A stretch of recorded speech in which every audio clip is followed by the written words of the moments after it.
Abra sua Bíblia em Marcos, capítulo 14, dos versículos 32 a 52.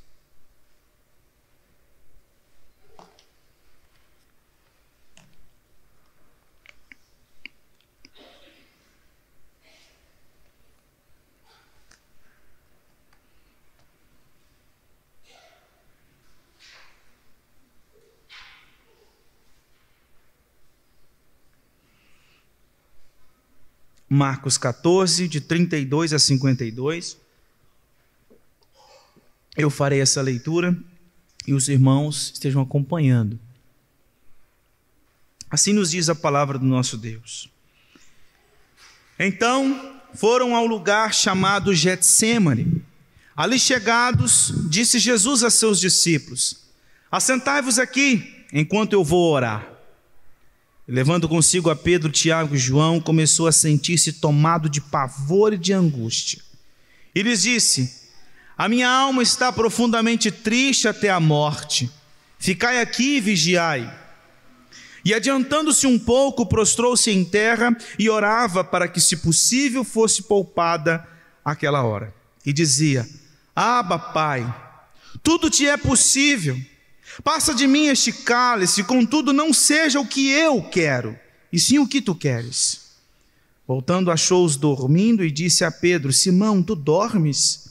Não pudeste vigiar nem uma hora? Vigiai e orai, para que não entreis em tentação. O espírito, na verdade, está pronto, mas a carne é fraca. Retirando-se de novo, orou, repetindo as mesmas palavras. Voltando, achou-os outra vez dormindo, porque os seus olhos estavam pesados e não sabiam o que lhe responder.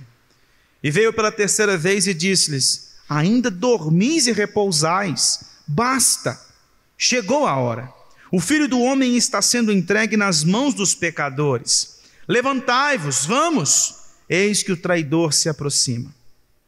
E logo falava ele ainda quando chegou Judas, um dos 12, e com ele, vinda da parte dos principais sacerdotes, escribas e anciãos, uma turba com espadas e porretes. Ora, o traidor tinha-lhes dado esta senha: aquele a quem eu beijar é esse, prendei-o e levai-o com segurança. E logo que chegou, aproximando-se, disse-lhe: Mestre! E o beijou. Então lhe deitaram as mãos e o prenderam. Nisto, um dos circunstantes, sacando da espada, feriu o servo do sumo sacerdote e cortou-lhe a orelha. Disse-lhe Jesus: saíste com espadas e porretes para prender-me como a um salteador? Todos os dias eu estava convosco no templo ensinando e não me prendestes. Contudo, é para que se cumpram as Escrituras. Então, deixando todos, fugiram. Seguia um jovem coberto unicamente com um lençol. E lançaram-lhe a mão, mas ele, largando o lençol, fugiu desnudo. Irmãos, após a celebração da Páscoa e a instituição da ceia do Senhor, texto que nós vimos no último sermão pregado aqui em Marcos, Jesus seguiu com os seus discípulos para o Monte das Oliveiras. E antes de seguir com os discípulos, ele disse para eles: olha, um de vós há de me trair. E de acordo com o registro de João no capítulo 13, Jesus toma um pedaço de pão molhado e dá para Judas. Quando ele entrega aquele pedaço de pão para Judas, o Satanás toma posse de Judas e ele então sai da mesa e vai se encontrar com as autoridades judaicas para entregar Jesus.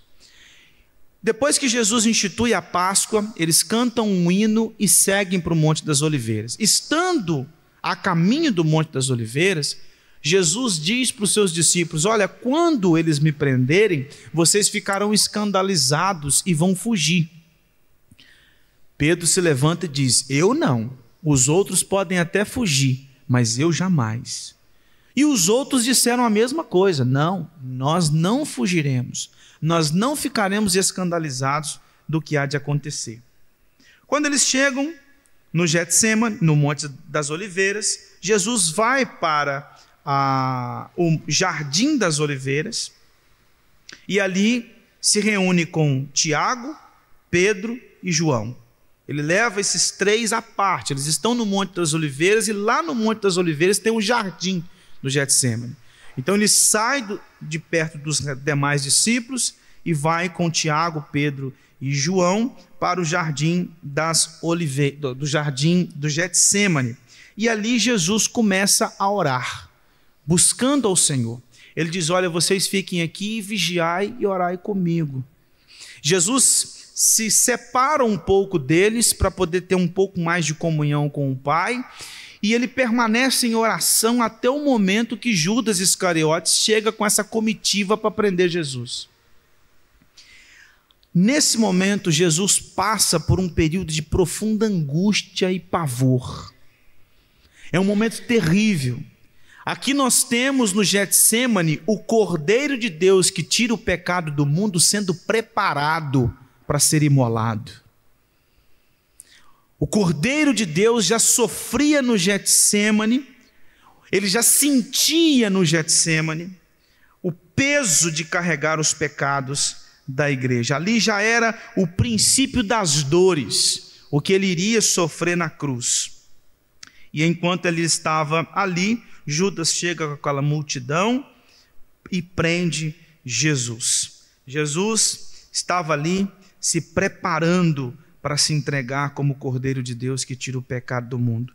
E nesse momento de preparação, Jesus demonstra completa dependência do Pai.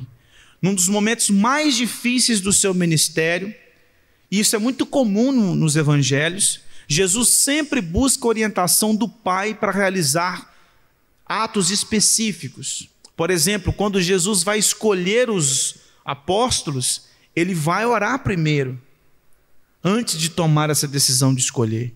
E agora, antes de se entregar na cruz do Calvário, ele vai para o Getsêmani.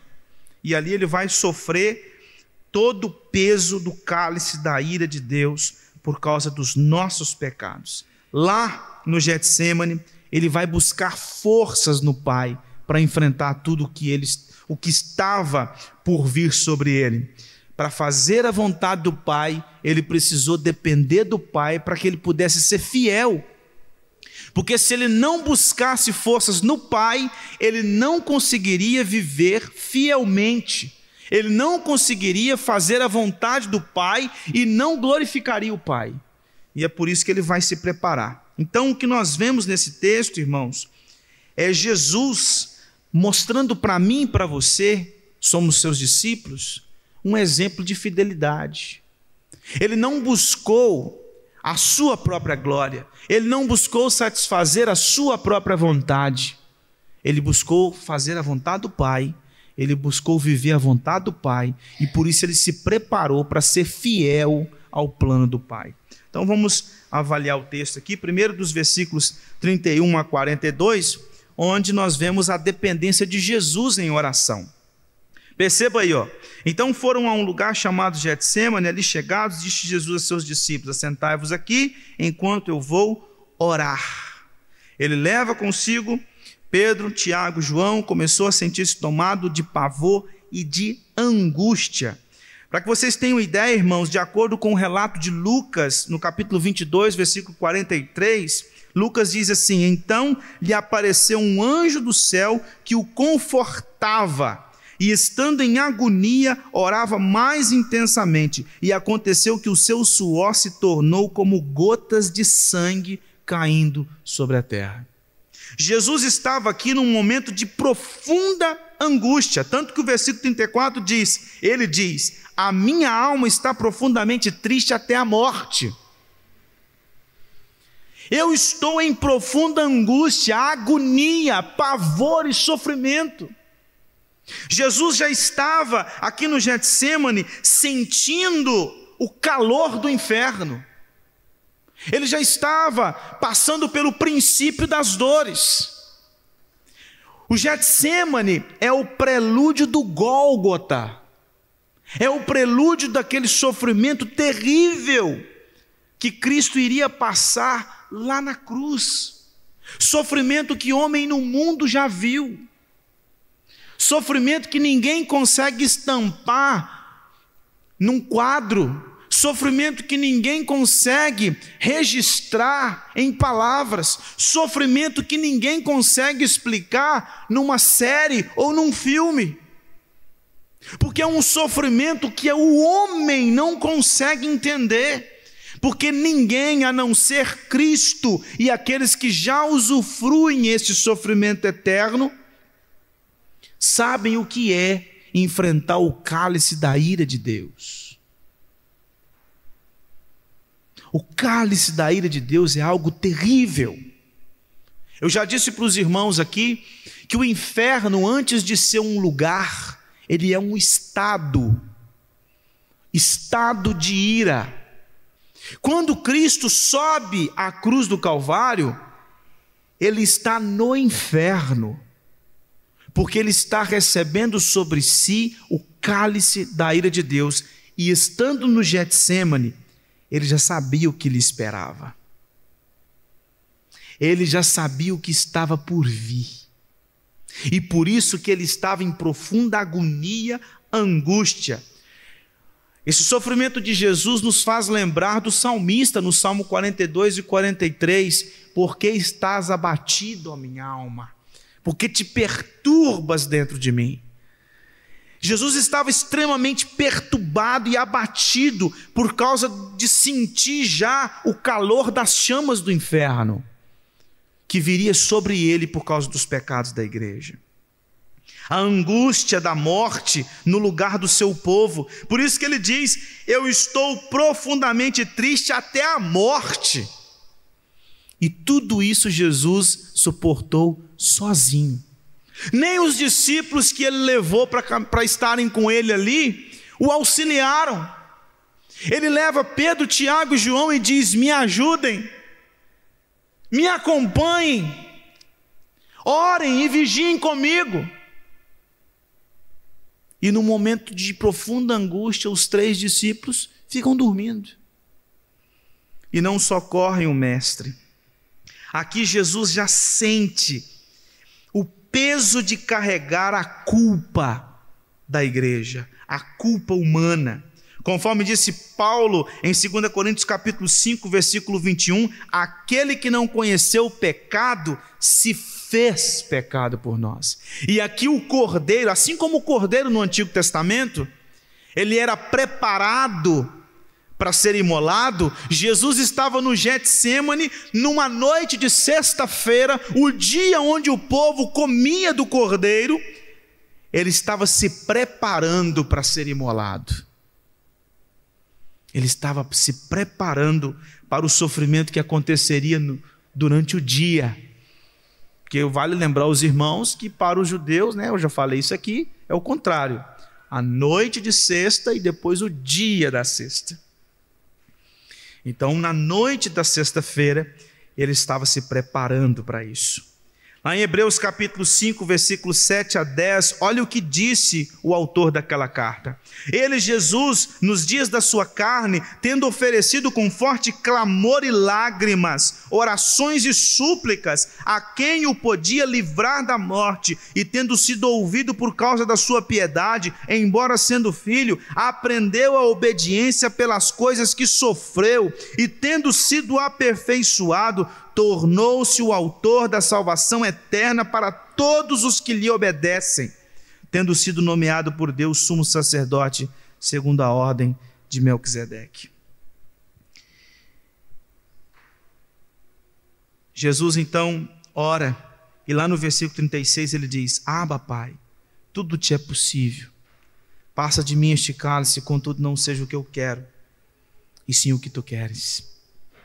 Aqui Jesus Cristo, sabendo do que viria, ele busca o Pai dizendo: Senhor, se existe uma outra forma de redimir a igreja, se existe uma outra forma de arrancar o teu santo povo do império das trevas, faça isso agora, e não permita que eu enfrente o inferno em favor da igreja. Se possível, se for possível, se existe uma outra forma, não derrame o cálice da tua ira sobre mim.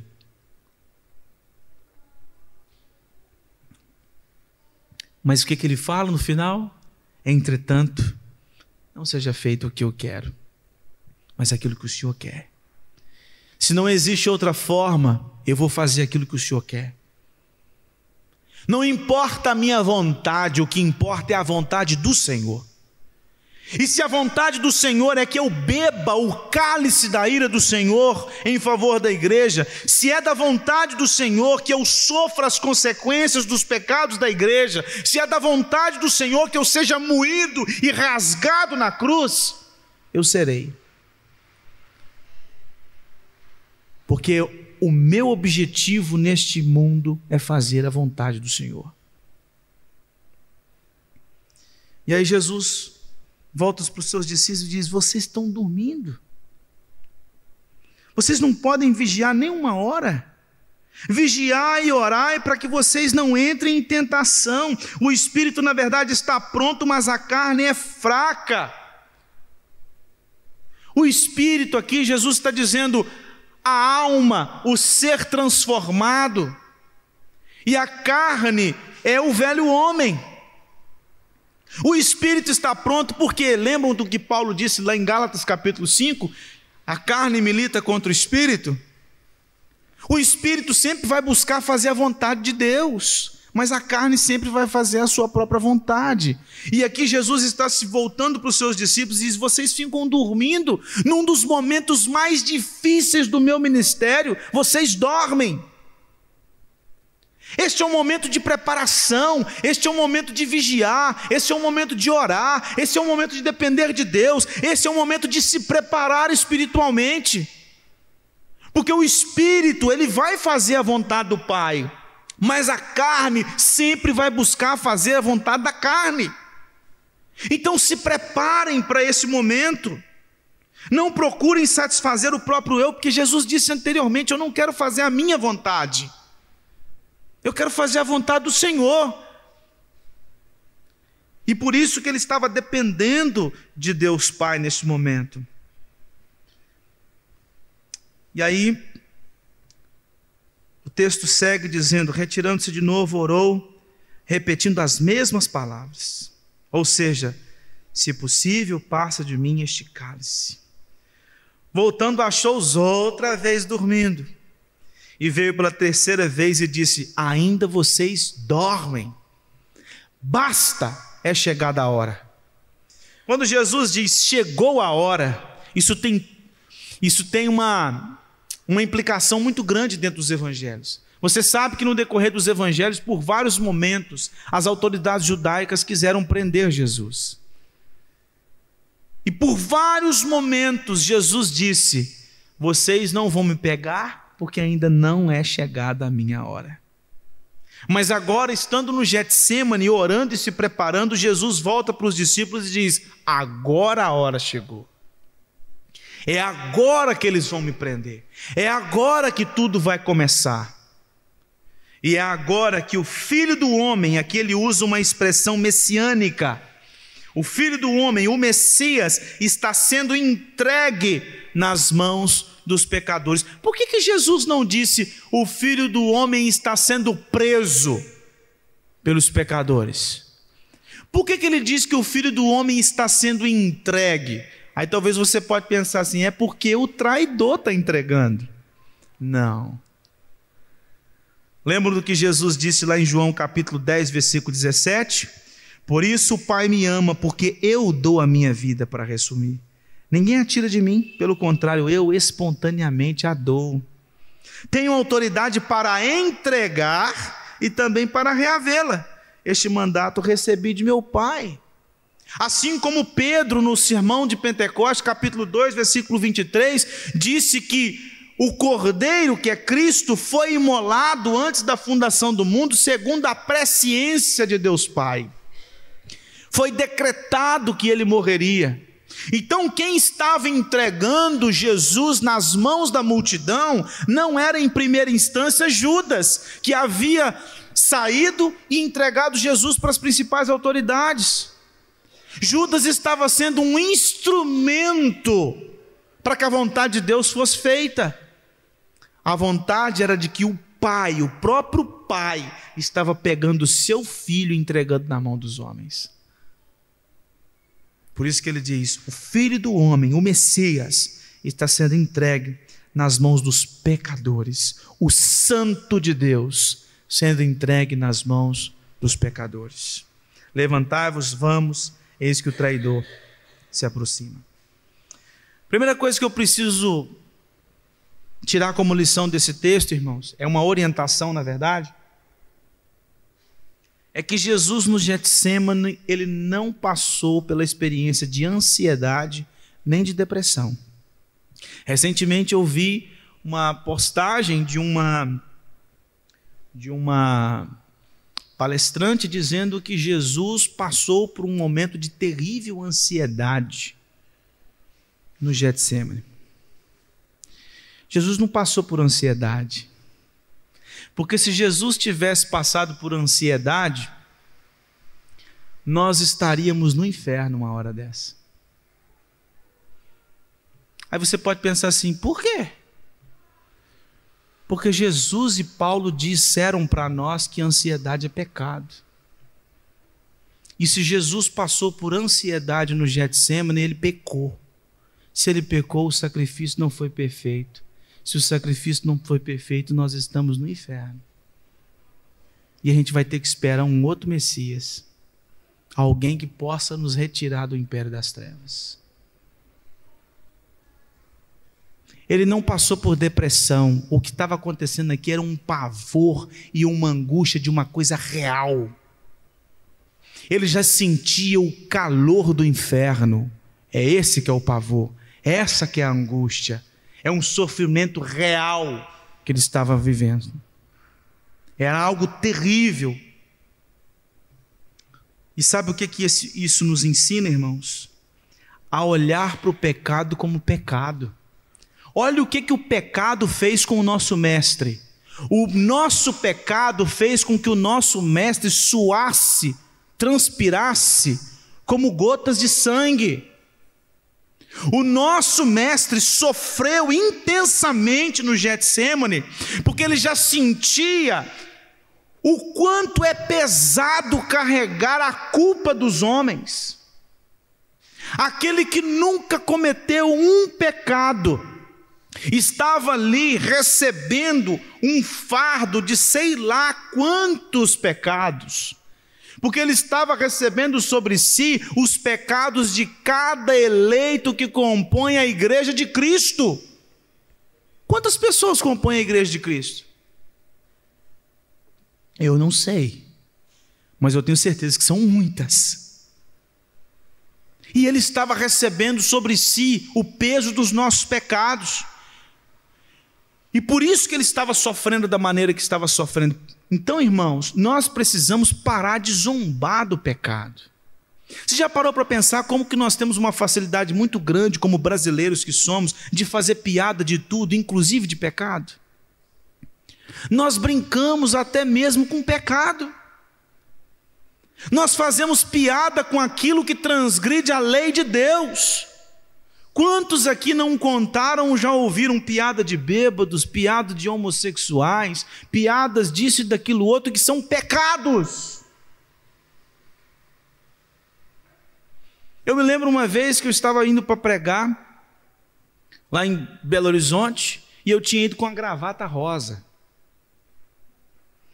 E nós nos reunimos atrás, assim como se fosse essa salinha que nós temos aqui, a equipe de música com o presbítero que estava na liturgia, o pastor que ia pregar, não, eu que ia pregar, o pastor estava junto, e alguém chegou, não me lembro quem, chegou e segurou na gravata assim, olhou na minha cara e falou assim, gravata rosa, né?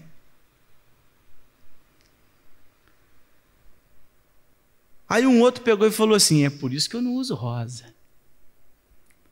O que ele estava querendo dizer com isso? Uma piada com uma coisa que é pecado. Achando graça de uma coisa que é pecado. Quantos que não fazem piada com o uso indevido da língua? Que falam mal, acham graça de difamar, de caluniar e de fazer tudo com a língua. Quantos que não acham graça de tantos outros pecados, que conta uma mentira e depois faz questão de chegar para alguém e falar assim, não acredito o que eu fiz. Eu contei uma mentira ali agora. Como se isso fosse uma coisa tão simples. Essa mentira foi causa de Cristo Jesus sofrer esse pavor do Getsêmani. Coisas que eu e você brincamos, achamos graça. Então nós precisamos, irmãos, ter uma visão mais séria a respeito do pecado. A gente precisa enxergar pecado como pecado. Jesus não sofreu no Getsêmani por causa de uma piada. Jesus sofreu no Getsêmani por causa de uma coisa que é horrorosa aos olhos de Deus. Algo que transgride a lei de Deus. Algo que afronta a santidade de Deus. No Getsêmani, irmãos, Jesus nos deixou o exemplo do como a oração é importante na nossa caminhada cristã e principalmente nos momentos mais difíceis da nossa caminhada. Paulo disse: não andeis ansiosos de coisa alguma, em tudo, porém, sejam conhecidas diante de Deus as vossas petições pela oração e pela súplica com ações de graças. Jesus, quando estava num momento de angústia profunda, o que ele faz? Ele vai orar. Ele vai buscar forças no Pai para enfrentar o que ele estava enfrentando, e isso ele nos dá o exemplo. Eu e você precisamos aprender que nos momentos mais difíceis que nós enfrentamos na nossa caminhada cristã, não é hora de nós buscarmos em recursos humanos, é hora de nós buscarmos nos recursos do céu. É hora de nós nos agarrarmos ao Pai e dependermos dele em oração. Num dos momentos mais difíceis de sofrimento, de angústia, de dor que você enfrenta, as tribulações e as provações que você passa, elas precisam ser vividas de joelhos, na presença do Pai, na presença do Senhor. Porque somente quando você é acalentado pelo Pai, conforme disse Paulo, é que a paz de Deus toma conta de você. Ele se preparou no momento de maior dor. Também Jesus nos deixou exemplo, irmãos, que independentemente do tamanho da nossa dor, independentemente do tamanho do seu sofrimento, independentemente do tamanho da sua provação, o mais importante é que a vontade de Deus seja feita. Nós, no momento de tribulação e provação, nós queremos que aquele cálice passe de nós. Nós desejamos que aquilo não se estenda, nós desejamos que aquilo acabe o quanto antes. Mas Jesus nos ensina que se for para sofrer tudo que eu estou sofrendo, para a glória do teu nome, para que a vontade do Senhor seja feita, eu vou passar por tudo. E isso nos dá o exemplo de que as provações que vêm sobre a sua vida e sobre a sua família, você não pode tratá-las com desprezo. Pelo contrário, você tem que enxergar que é a vontade de Deus sobre a sua vida e sobre a vida da sua família. E descansar no cuidado de Deus que te dá força por intermédio da oração, para enfrentar tudo que você está enfrentando. Olha o que disse J.C. Ryle, abre aspas: cabe-nos aceitar com paciência tudo que Deus nos quiser enviar. Cabe-nos não gostar de coisa alguma, senão daquilo que Deus gosta. Nada desejar, senão aquilo que Deus deseja. Não aprovar coisa alguma, senão aquilo que Deus aprova. Preferir a dor, se assim aprouver a Deus enviá-la. Aceitar amenidades, se Deus assim o proferir. Manter-nos passivos sob a mão de Deus, não tendo vontade própria, senão a dele. Esse é o padrão mais elevado que podemos almejar. E a conduta de nosso Senhor no Getsêmani serve-nos de modelo perfeito quanto a isso. Por isso, irmãos, que nós devemos nos esforçar e trabalhar para termos o mesmo sentimento que houve também em Cristo, que sempre buscou fazer a vontade do Pai. O grande problema é que nos momentos de provação e de tribulação, você que quer que a sua vontade seja feita. Eu quero que a minha vontade seja feita. E nós queremos desviar as provações e as tribulações que Deus lança sobre nós. E uma das formas de nós não aceitarmos o que nós estamos vivendo é fugirmos de Deus. Uma das maneiras de nós não aceitarmos é parar de orar, é parar de ler a Bíblia, é parar de congregar, é fugir. Porque nós não queremos aceitar o que está acontecendo na nossa casa. Jesus não bate o pé e diz: eu não aceito o que está acontecendo comigo.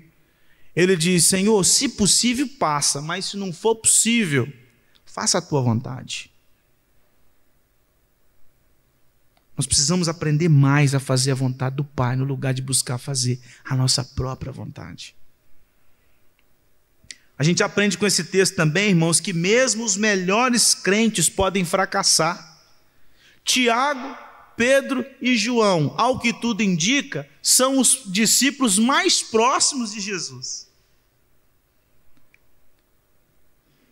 E são 3 homens que chegam para Jesus, ao lado de Jesus, e não acompanham Jesus. Falta neles sabedoria, falta neles discernimento, e eles não se preparam. Enquanto Jesus estava ali se preparando, enquanto Jesus estava vivendo aquele momento de profunda dor e angústia, antes que o traidor chegasse com aquela multidão, os discípulos não estavam nem aí. Isso mostra que muitas vezes, irmãos, nós não nos preparamos quando as coisas estão por acontecer dentro das nossas casas. Por que muitos de nós reagimos pecaminosamente quando provação e tribulação chegam na nossa casa? Porque a gente não se prepara. Eu já falei, eu acho, aqui para os irmãos, de um livro que eu li do Tim Keller, Caminhando com Deus na Dor e no Sofrimento. Ele diz o seguinte: não espere para ler sobre sofrimento quando o sofrimento chegar. Estude sobre sofrimento antes que ele chegue. Os discípulos não se prepararam para o que estava por vir. Jesus se preparou, mas eles não. E às vezes eu e você não nos preparamos. Aí quando o sofrimento chega, quando a dor chega, quando a provação chega, quando a tribulação chega, a gente não sabe reagir do jeito bíblico. A gente faz pirraça, a gente se esperneia, a gente começa a gritar, a gente começa a falar mal de Deus, a gente se abandona a vida de oração, a gente abandona a leitura da palavra, a gente abandona a congregação dos santos, a gente começa a ficar igual a alguém que perdeu a orientação de vida. Porque você não se preparou para o que estava por vir. O que aconteceu no texto? O que Pedro fez quando a multidão chegou para prender Jesus? Ele reagiu do mesmo jeito que Cristo? Não. E por que não? Porque não se preparou. E muitas vezes nós não agimos do jeito certo porque a gente não se prepara.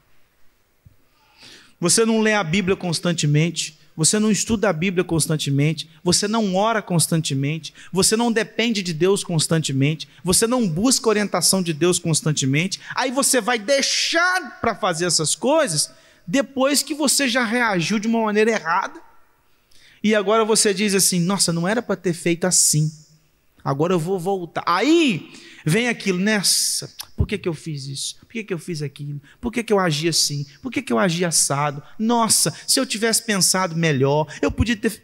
Agora já era. Se você tivesse se preparado antes, você reagiria do jeito correto.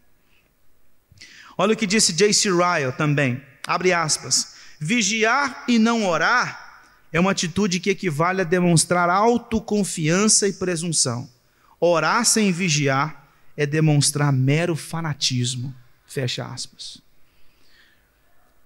Alguns confiam em si mesmos. Não, na hora que a situação chegar na minha casa, pode deixar, porque eu sou uma pessoa capacitada. Eu sou uma pessoa que tem forças, eu tenho poder, eu tenho condições, eu vou aguentar, eu sou autossuficiente. E não vigia, e não ora, quer dizer.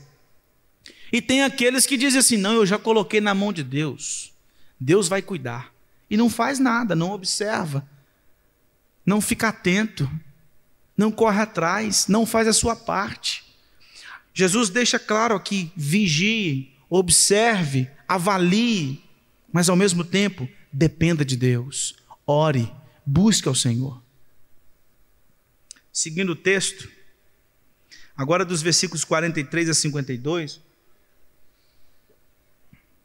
a reação espiritual de Jesus diante da sua prisão.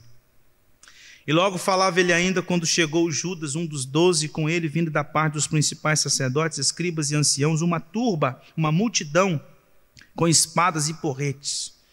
Ora, o traidor tinha-lhes dado esta senha: aquele a quem eu beijar é esse, prendei-o e levai-o com segurança. E logo que chegou, aproximando-se, disse-lhe: mestre, e o beijou. Então lhe deitaram as mãos e o prenderam. Nisto, um dos circunstantes, esses circunstantes aqui é Pedro, de acordo com João capítulo 18, versículo 10, sacando da espada, feriu o servo do sumo sacerdote e cortou-lhe a orelha.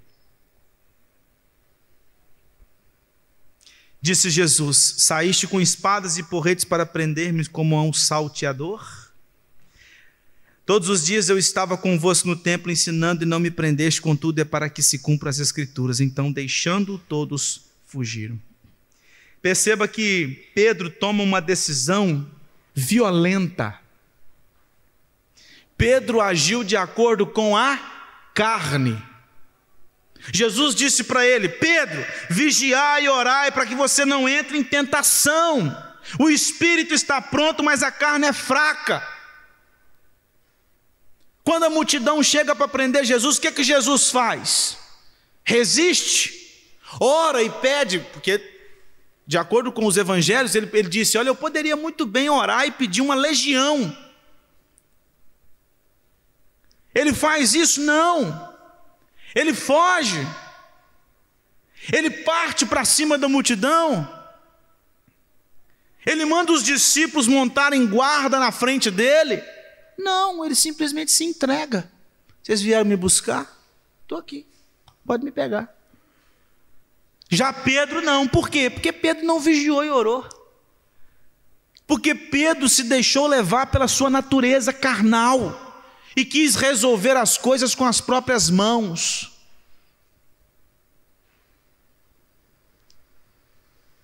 Mas Jesus não. Ele se entregou sem resistência, de acordo com o que disse Isaías, no capítulo 53, versículo 7. Ele foi oprimido e humilhado, mas não abriu a boca.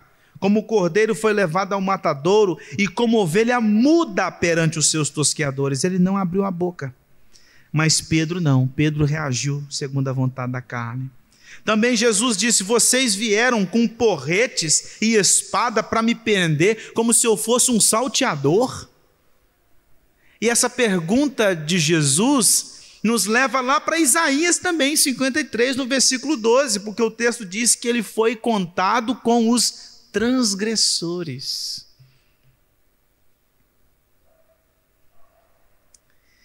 E aí Jesus diz: todos os dias eu estava convosco no templo ensinando, e não me prendestes, contudo é para que se cumpram as Escrituras. Ou seja, vocês me prenderam no tempo exato, quando era do decreto eterno de Deus. Vocês não conseguiriam me prender antes. Aconteceu exatamente numa sexta-noite, na festa da Páscoa, para que eu cumpra a Páscoa. E o que o texto diz? Então, deixando-os todos, fugiram. Seguia um jovem coberto unicamente com um lençol, e lançaram-lhe a mão, mas ele, largando o lençol, fugiu desnudo. Sabe quem é esse jovem aqui? João Marcos, o autor do Evangelho. O autor do Evangelho de Marcos.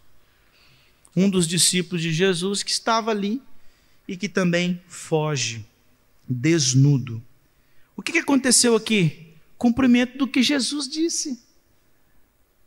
No capítulo 14, no versículo 27, Jesus diz: todos vós vos escandalizareis, porque está escrito: ferirei o pastor e as ovelhas ficarão dispersas. O que Pedro e os discípulos disseram? Não vai acontecer nada disso.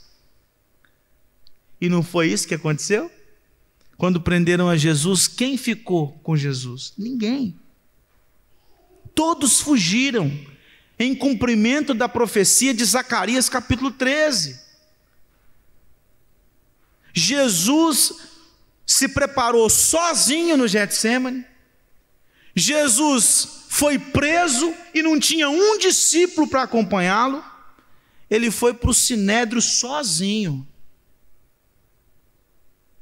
como cordeira, como ovelha muda perante os seus tosqueadores. Sabe por que os discípulos fugiram?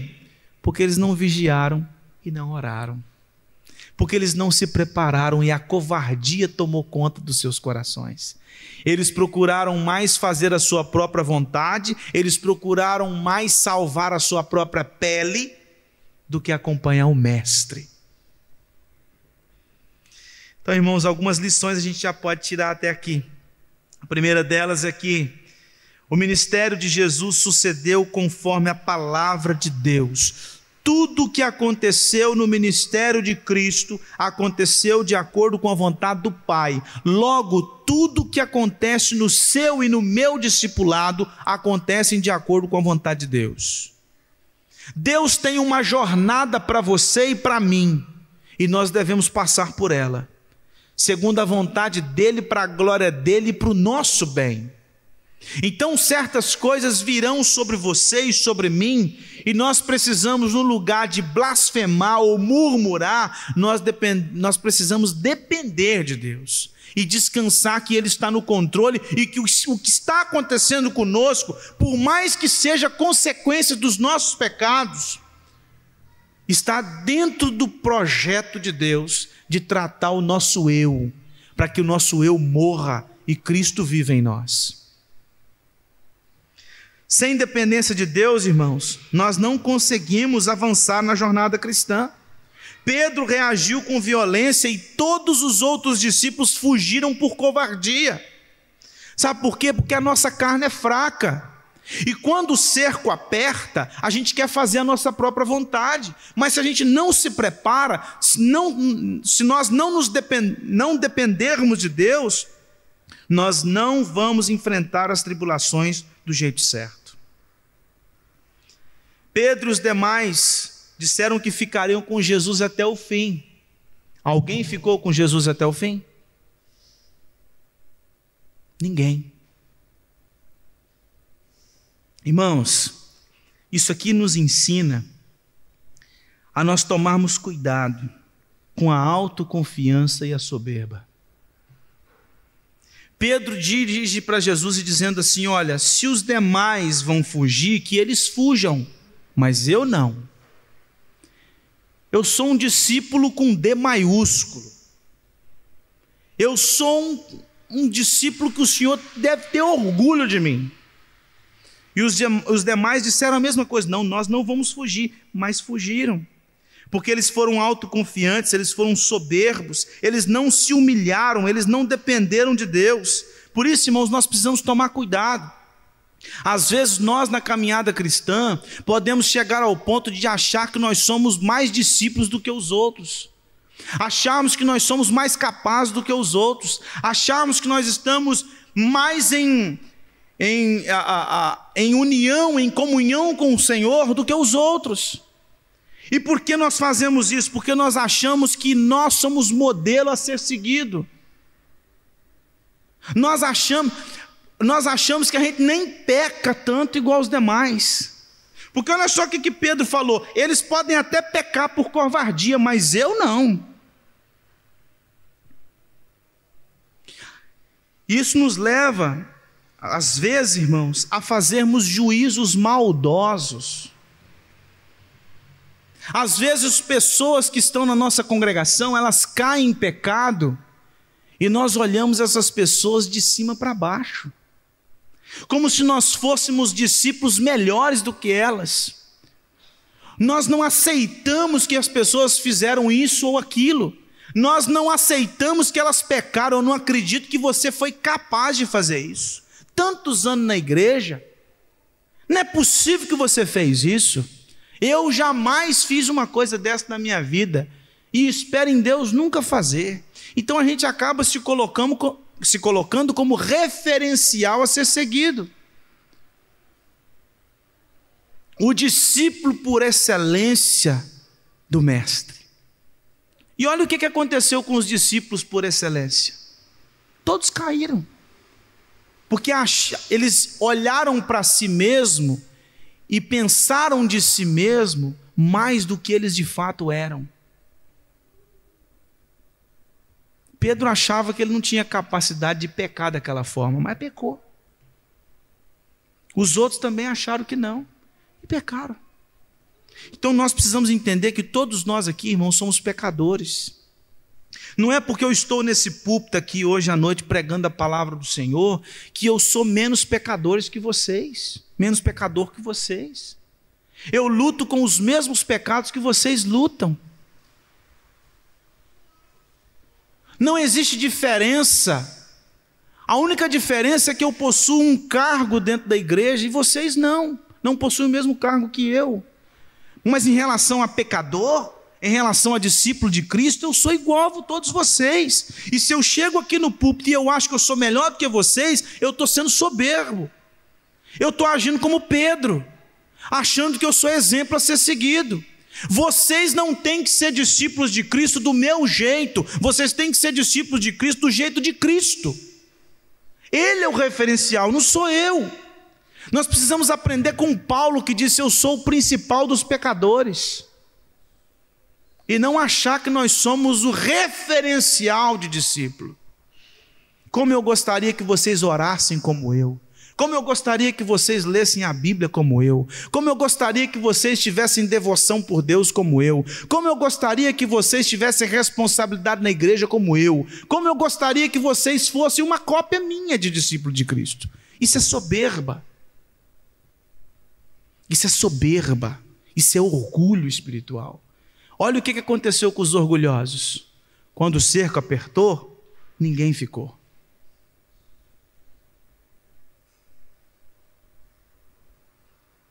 Por fim, irmãos, Jesus perdoou Pedro e os demais discípulos, não foi?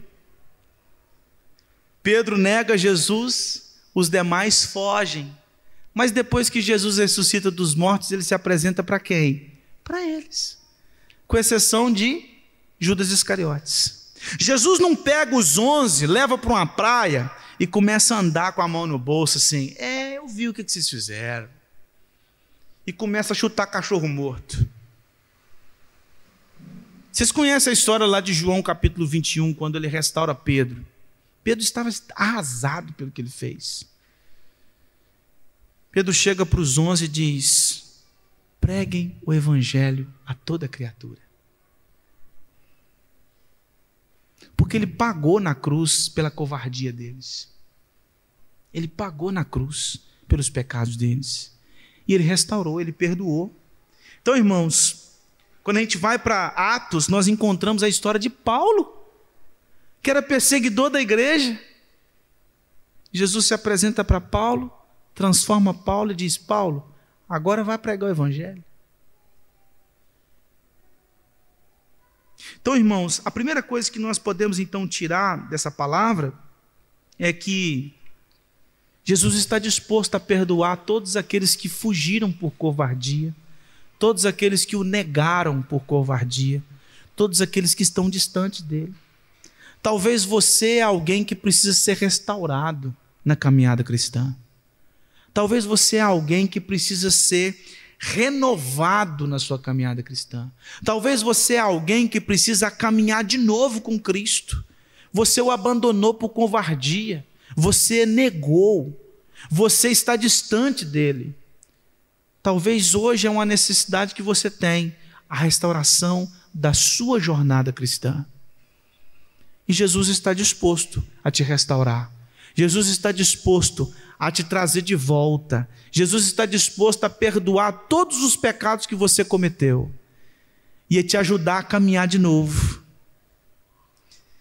E uma outra coisa que nós podemos tirar aqui é que uma outra lição é de que nós precisamos aprender a perdoar aqueles que caíram, aprender com Cristo.